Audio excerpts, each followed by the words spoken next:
Hello दोस्तों, स्वागत है आप सभी का आपके अपने यूट्यूब चैनल गुरुजी 24/7 में। दोस्तों आज की इस वीडियो हम लोग class 10th math chapter number 2 बहुपद यानी कि पॉलिनोमियल के कुछ ऑब्जेक्टिव प्रश्न को सॉल्व करने वाले हैं, जो कि आपका बहुपद का पार्ट तीसरा वीडियो होगा। इससे पहले पार्ट 1 पार्ट 2 वीडियो को अपलोड कर दिया गया है। आप जो है नीचे डिस्क्रिप्शन बॉक्स में उसका लिंक दिया हुआ, वहाँ से भी जाकर देख सकते हैं। अन्यथा इस चैनल में इसका एक प्लेलिस्ट बना हुआ है, ठीक है, क्लास 10th का मैथ ऑब्जेक्टिव से संबंधित। वहाँ से भी जाकर के आप पार्ट बाय पार्ट और चैप्टर बाय चैप्टर जाकर देख सकते हैं, ठीक है। तो यहाँ पर आप लोगों के सामने 8 से 10 प्रश्न लिया गया है। आज उन सभी प्रश्नों को सॉल्व करेंगे, जो कि बहुत ही वीवीआई प्रश्न है और एग्जाम ओरिएंटेड प्रश्न है, जो कि आपको बार बार एग्जाम में आने की संभावना रहती है। तो चलिए शुरू करते हैं यहाँ पर। तो दोस्तों शुरू करने से पहले आप सभी से एक छोटा सा रिक्वेस्ट करना चाहूँगा कि अगर यदि आप अभी तक चैनल को सब्सक्राइब नहीं किए हैं तो नीचे लाल कलर का बटन है, उसे दबा के सब्सक्राइब कर लें और घंटी के बटन को दबा दें, ताकि जब भी मैं क्लास 10 से संबंधित सब्जेक्टिव या ऑब्जेक्टिव मैथ्स को अपलोड करूं तो उसका नोटिफिकेशन सबसे पहले आप तक पहुंच सके, ठीक है।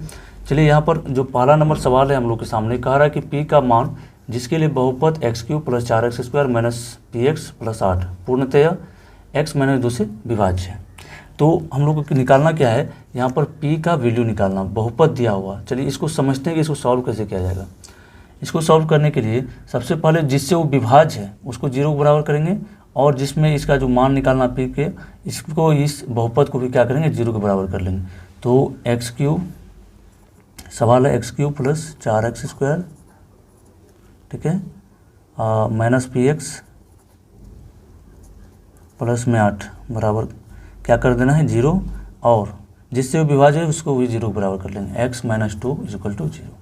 तो यहाँ से हम लोग का x का मान निकल जाएगा। जब यहाँ से x का मान निकलेगा, जितना x का मान निकलेगा उसको क्या करना है, जहाँ जहाँ x है वहाँ पर x का मान बैठा देंगे, तो हम लोग का p का मान निकल जाएगा, ठीक है। तो चलिए सबसे पहले यहाँ क्या हो जाएगा, इसको निकालते हैं। x बराबर हो जाएगा 0 + 2, होगा कि नहीं होगा, चूँकि इधर माइनस में उधर जाएगा तो प्लस में हो जाएगा। तो x का जो मान आया हम लोग का कितना आया, x का मान आया 2। अब इन्हीं x का मान को यानी कि 2 को जहाँ जहाँ x है वहाँ वहाँ पुट कर देना। तो यहाँ पर 2 का क्यूब हो जाएगा, चूँकि x का क्यूब है तो x का मान 2 आया, + 4 × 2 का स्क्वायर माइनस p × x के जगह में कितना आएगा, 2 आएगा, + 8। इसको 0 के बराबर रहने देंगे, ठीक है। चलिए ये क्यूब है यहाँ पर जो 2 का क्यूब होगा कितना हो जाएगा, वो 8 होगा, और 4 × 2 का स्क्वायर करते हैं तो कितना होगा, 4 होगा, माइनस p × 2 तो यानी कि 2p + 8 बराबर हो गया 0।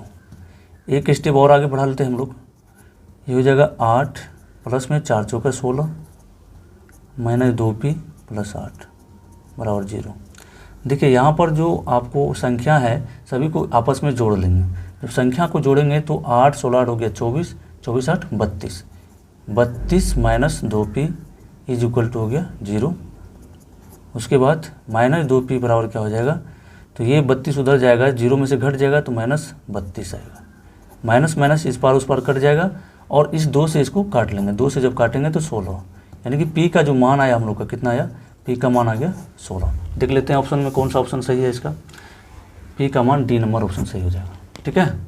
चलिए दूसरा नंबर क्वेश्चन है, यदि 102y = 25 तो 10 - y बराबर है। तो यहाँ पर 4 ऑप्शन दिया हुआ, आप फटाफट इसको सॉल्व करके बताइए कि कौन सा ऑप्शन इसका सही होगा।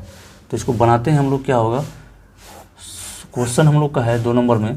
क्वेश्चन है कि 102 y = 25 है ना। तो हम लोग को निकाल के दिखाना है किसको, 10 - y का मान निकाल के दिखाना है, ठीक है। तो यहाँ पर देखिए इसको सबसे पहले सॉल्व करके y का मान यहाँ से निकल जाएगा, उसके बाद जो निकलेगा उसको वहाँ पर पुट कर देना, मतलब रख देना है, ठीक है। तो y बराबर हम लोग लिख सकते हैं, चूँकि 102 इधर गुना में है उधर जाएगा तो भाग में, 25 बट्टे कितना आया, 102 आया, ठीक है। अब इसी मान को, अब ये कटने वाला है नहीं, चूँकि 25 से 102 नहीं कट रहा है किसी संख्या से, तो क्या करेंगे, इसी मान को हम लोग रखेंगे कहाँ पर, इस इक्वेशन में रख लेंगे। तो इसलिए 10 - y क्या हो जाएगा, 10 - y बराबर होगा आपका 10, y की जगह हम कितना रख सकते हैं, 25 बट्टा में 102। क्लियर है। चलिए इसके नीचे कुछ नहीं तो 1, दोनों का एलसीएम कितना हो जाएगा, 102 हो जाएगा। उसके बाद जब इसको 102 और 10 में गुना करेंगे तो ये हो जाए 1020 - 25 ठीक है। चलिए 1020 में से 25 घटेगा तो क्या हो जाएगा 995, 995 हो जाएगा बट्टा में 102। देखिए यहाँ पर ऑप्शन जो दिया गया है, ऑप्शन कभी कहीं भी मैच नहीं कर रहा है, ठीक है। तो ऑप्शन इसमें से मिस प्रिंट हो गया है, मतलब गलत लिखा चले गया है। तो आपका जो आंसर होगा वो होगा 995 बट्टे 102। अगर ये कटेगा तो आप काट भी सकते हैं, अन्यथा आपका आंसर ये सही है, ठीक है। तो इसके बाद जो नेक्स्ट क्वेश्चन हम लोग का है, आगे तीसरा क्वेश्चन है कि 64 के वर्गमूल को 64 के घनमूल से भाग दीजिए। 64 के वर्गमूल को 64 के घनमूल से भाग देना है। तो 64 का वर्गमूल, 64 का वर्गमूल मतलब क्या, वर्गमूल मतलब ये होता है, तो क्या होगा 8, ये हो गया वर्गमूल, वर्गमूल, ठीक है। और 64 का घनमूल जब बोलेंगे तो यहाँ पर जो घातांक होता है वो कितना होता है, घातांक यहाँ पर 3 होता है, ठीक है। तो 64 का वर्गमूल घनमूल हो जाएगा कितना, तो 4 हो जाएगा, ये हो गया घनमूल। क्या करना, इसमें से भाग देना, किसको, इसमें से भाग देना इससे, यानी कि 4 से, 8 में आपको 4 से भाग दे देना, आंसर क्या हो जाएगा 2 हो जाएगा। आंसर देखिए ऑप्शन नंबर कौन सा में है, बी सही हो जाएगा, ठीक है। चलिए बहुत ही ईजी क्वेश्चन था, आगे चलते हैं 4 नंबर में। कह रहा है कि बहुपद 2 minus x square plus x cube में एक्स स्क्वायर का गुणांक है, ठीक है। तो यहाँ पर जो है एक्स स्क्वायर का गुणांक मतलब एक्स के साथ किस संख्या को गुणा किया गया, तो एक्स स्क्वायर वाला पद कहाँ है, तो यहाँ पर है, ठीक है। इसके साथ किस संख्या से गुणा किया गया, तो यहाँ कोई संख्या नहीं दिख रहा है, नहीं दिख रहा है मतलब एक हमेशा छुपा हुआ रहता है, ठीक है। एक हमेशा क्या होता है, छुपा हुआ रहता है। तो यहाँ पर इसका -1 हो जाएगा, क्योंकि इसके सामने माइनस भी है, तो इसका ऑप्शन हो जाएगा बी नंबर। नंबर 5 में देखिए, यदि बहुपद px बराबर आपको दिया हुआ है कि x square plus 7x plus 10 के शून्यक अल्फा कोमा बीटा हो तो अल्फा इंटू बीटा का मान बताइए। तो देखिए क्या होगा, आपको बताया गया था कि अल्फा इंटू बीटा का जो सूत्र होता है वो क्या होता है, c/a होता है, ठीक है, c/a होता है, क्लियर है। तो यहाँ पर देखिए c की जगह क्या है 10 है, a की जगह में कुछ नहीं तो 1 होगा, क्योंकि x के साथ कोई चीज़ गुना नहीं हुआ है तो a की जगह में यहाँ पर हमेशा 1 माना जाता है, ठीक है। तो c का मान हो गया 10 और ये हो गया a की जगह में 1, 10/1 यानी कि 10 आंसर हो जाएगा। ऑप्शन नंबर कौन सा सही हो जाएगा आपका, ए नंबर आपका ऑप्शन सही हो जाएगा, ठीक है। नंबर 6 में प्रश्न है, यदि द्विघात बहुपद के शून्य का योग तथा गुणनफल क्रमशः इतना और इतना है तो बहुपद है। देखिए जब भी आपको अल्फा प्लस बीटा यानी कि शून्यकों का योग, अल्फा प्लस बीटा का मान दिया रहे, कितना है अल्फा प्लस बीटा, शून्यकों का योग करने मतलब वही होता है कि अल्फा प्लस बीटा, तो ये है दिया हुआ आपका 2, ठीक है। और अल्फा इंटू बीटा का जो दिया हुआ कितना है -15 दिया हुआ है ना, -15। तो कह रहा है बहुपद क्या है, तो बहुपद का जो सूत्र होता है, देखिए बहुपद का सूत्र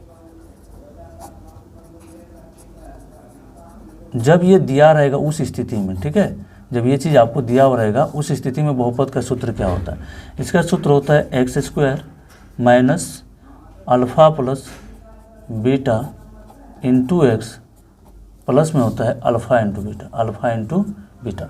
ये आपका बहुपद का रूप होता है जब आपको शून्य का योग और शून्य का गुणनफल दिया हुआ रहे।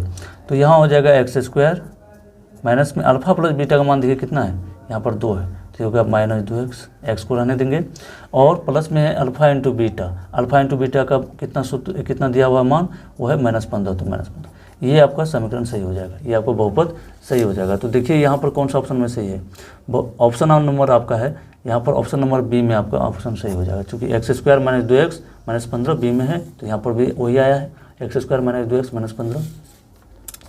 उसके बाद 7वां नंबर में है कि यदि f(x) बराबर 2x square plus 6x minus 6 का शून्यांक अल्फा कोमा बीटा हो तो कह रहा है कि कौन सा सत्य होगा, कौन सा सत्य है। तो यहाँ पर हम लोग को सबसे पहले निकाल के देखना पड़ेगा कि अल्फ़ा प्लस बीटा और अल्फ़ा इंटू बीटा का मान कितना आ रहा है। तो अल्फ़ा प्लस बीटा का जो सूत्र होता है कितना होता है -b/a, और अल्फ़ा इंटू बीटा का जो सूत्र होता है c/a।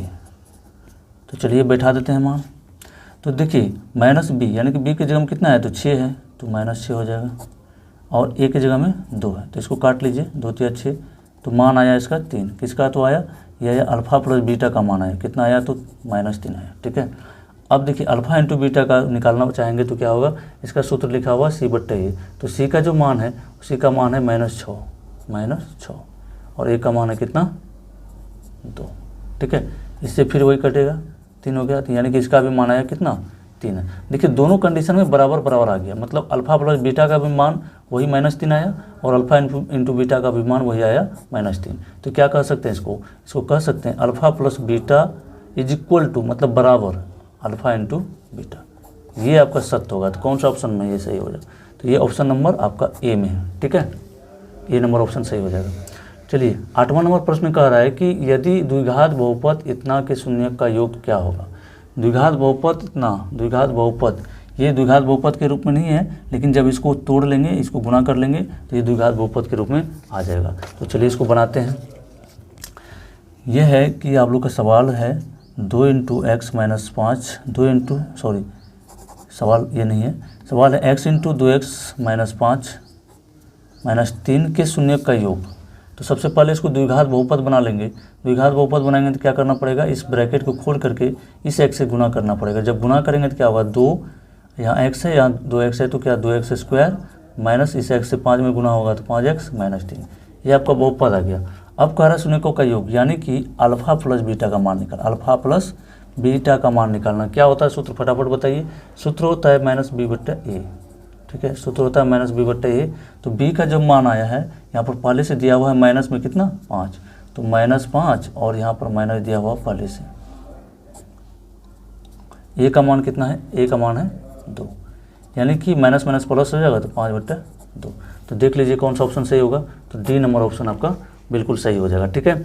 9वां नंबर प्रश्न है कि बहुपद 2 minus x into x minus 1 के शून्य का गुणनफल।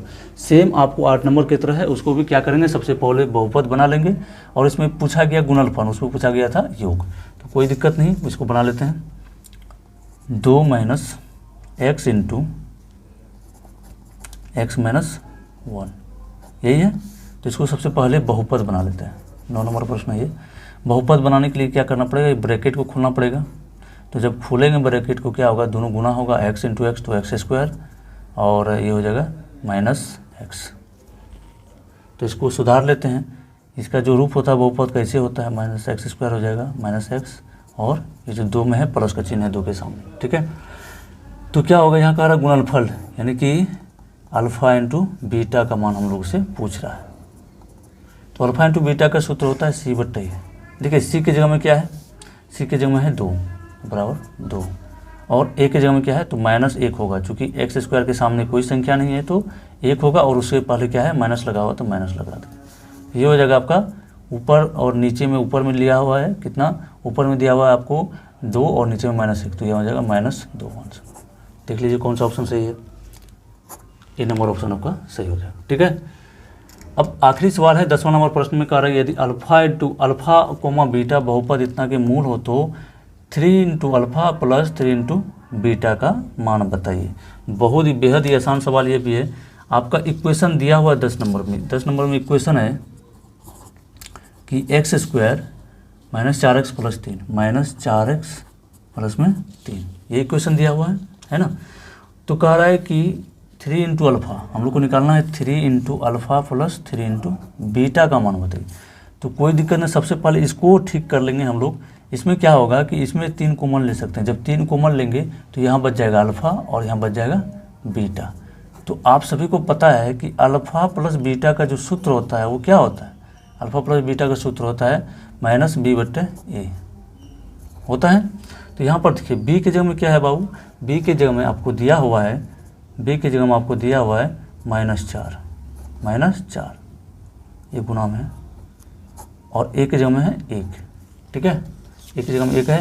तो आप इसको लिख सकते हैं 3 गुना, यहाँ पर माइनस पहले से है और माइनस माइनस प्लस हो गया, प्लस में 4, नीचे में 1 का कोई वैल्यू नहीं होता, उसको छोड़ देंगे तो 4 दिया कितना हो जाएगा, तो 12 हो जाएगा। ऑप्शन आपका कौन सा सही हो जाएगा, 12। देखिए कौन सा ऑप्शन में है, 12 आपका है ए नंबर ऑप्शन में, ठीक है।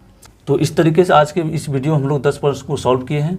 तो इसी तरह का वीडियो पाने के लिए आप जो है चैनल को सब्सक्राइब करके रखें, ताकि जब भी ऑब्जेक्टिव प्रश्न या सब्जेक्टिव प्रश्न क्लास 10 से संबंधित अपलोड किया जाए तो उसका नोटिफिकेशन सबसे पहले आप तक पहुँच सके, ठीक है। उम्मीद करते हैं कि वीडियो आपको पसंद आया होगा। वीडियो पसंद आए तो वीडियो को लाइक कर लें और कमेंट बॉक्स में आप अपना कमेंट को ज़रूर लिखें। Thank you for watching.